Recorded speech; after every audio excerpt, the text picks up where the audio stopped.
मध्य प्रदेश के मुख्यमंत्री डॉक्टर मोहन यादव भोपाल से इंदौर एयरपोर्ट पहुंचे। यहां से उन्हें बड़वानी में सिकल सेल दिवस पर कार्यक्रम में सम्मिलित होने के लिए जाना था, लेकिन मौसम खराब होने के कारण इंदौर से ही वो ऑनलाइन जुड़े। इस दौरान उन्होंने मीडिया से बात करते हुए कई सवालों के जवाब देकर कांग्रेस के अध्यक्ष पर भी पलटवार किया और कहा, हम प्रदेश के विकास पर बात करते हैं। मुख्यमंत्री डॉक्टर मोहन यादव द्वारा मीडिया से चर्चा के दौरान कहा गया कि मुझे बड़वानी में आयोजित सिकल सेल दिवस के कार्यक्रम में शामिल होने के लिए जाना था, लेकिन मौसम के खराब होने के कारण मैं यहीं से ऑनलाइन उस कार्यक्रम में जुड़ा। प्रदेश का बड़वानी जिला चुनौतीपूर्ण है क्योंकि वहां पर इस बीमारी से कई लोग ग्रसित थे।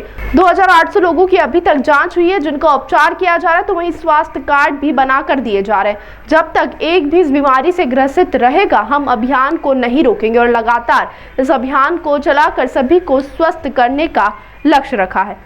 वहीं उन्होंने प्रदेश के विकास को लेकर भी बात की। उन्होंने प्रधानमंत्री सड़क योजना लाकर गांव के विकास में अपना योगदान दिया और उसे एक कदम आगे बढ़ते प्रधानमंत्री नरेंद्र मोदी द्वारा 24 घंटे ग्रामीण क्षेत्रों में बिजली उपलब्ध कराई जा रही है। साथ ही सोलर ऊर्जा को बढ़ावा देने का लक्ष्य ग्रामीण क्षेत्र में रखा गया है। वहीं उन्होंने कांग्रेस द्वारा लाडली बहना योजना के दाम बढ़ाने की बात पर भी कहा। कांग्रेस के अध्यक्ष बोलते हैं, उन्हें शर्म आना चाहिए, उन्हें सरल कांड को लेकर जवाब देना चाहिए। राजनीति में मर्यादा और शब्दों का चयन कर सोच समझ कर बोलना चाहिए। पूरी तरीके से कटिबद्ध है। 3000 रुपए डंके की चोट पर लाडली बहना योजना के करेंगे। वे रक्षाबंधन पर 250 रुपए बढ़ा कर देंगे और इसी साल दीपावली तक इसको 1500 तक बढ़ाया जाएगा। साथ ही 2028 चुनाव के वक्त 3000 कर दिए जाएंगे। कांग्रेस के नादानी की बात करती है, उनके अय्याशी करती है, जिसके कांग्रेस के सारे रिकॉर्ड हमारे पास है। कांग्रेसी तो जमानत पर चल रहे हैं। हम भाजपा सरकार है और केवल जनता के प्रति जवाबदारी है। हम सरकार जलाना जानते हैं। यदि कोई डकैत है तो उसे डकैती से भी निपटाना जानते हैं। हमने साफ कर रखा है कि अपराधी को बख्शा नहीं जाएगा। सिंचाई का रकबा भी सबसे ज्यादा हमारे ही बड़ा है। बहनों के लिए भी लाडली लक्ष्मी योजना से लेकर लाडली बहना योजना, लाडली जिंदगी में खास करके महिला और पुरुष के बीच जन्म दर का जो अंतर था उसको मिटाने का भी प्रयास काफी हद तक हमारी सरकार ने किया है। कांग्रेस के लोग कहते हैं कि लाडली लक्ष्मी की राशि बढ़ाओ, नहीं तो चोरी होगी। अरे पाप लगेगा, तुम तो डाके डालते थे, तुमने तो कभी 2 कौड़ी के कभी चिंता की नहीं। तुम्हारे टाइम तक बहनों को भट्टियों में टुकड़े करके सरला मिश्रा कांड भूल गए कांग्रेसी, जिनके टाइम पे बहनों के साथ ये व्यवहार हुआ था। कांग्रेस के अध्यक्ष को शर्म आना चाहिए।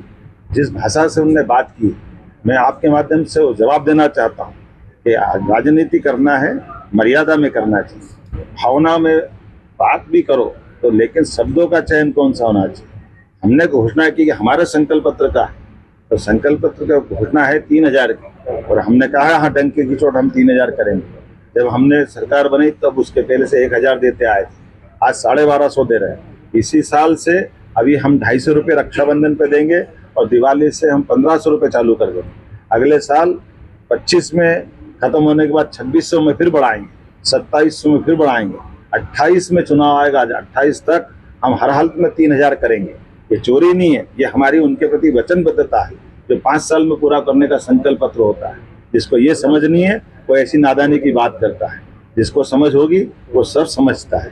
और जो कहते हैं अय्याशी कांग्रेस करती थी, कांग्रेस के लोगों के रिकॉर्ड इस बात के लिए, इसलिए उनके सारे नेताओं जमानत पे चल रहे हैं। वो क्या कर रहे हैं, उनको छिपी हुई बात है कि कांग्रेस समझ ले इस बात को कि भाजपा के लोग अपनी जनता के लिए जवाबदार हैं, अपनी सरकार को जवाबदेही से चलाना जानते हैं और हमारे राज्य के अंदर जो कानून तोड़ेगा उससे निपटना भी जानते हैं। वो डकैत हो या डकैत का बाप हो, सबसे निपटना हम जानते हैं। हमने कहा है हमारे प्रशासन के साथ कि आप ढूंढिए और नहीं जहाँ मिलते हैं वहाँ पकड़िए, और नहीं आता हाथ में तो जो मर्जी आए करिए, लेकिन हर हालत में कानून के शासन को मानने के लिए हम सब प्रतिबद्ध हैं। मैं मान के चलता हूँ कि निश्चित रूप से इसका ध्यान सब रखेंगे। बहुत बहुत धन्यवाद।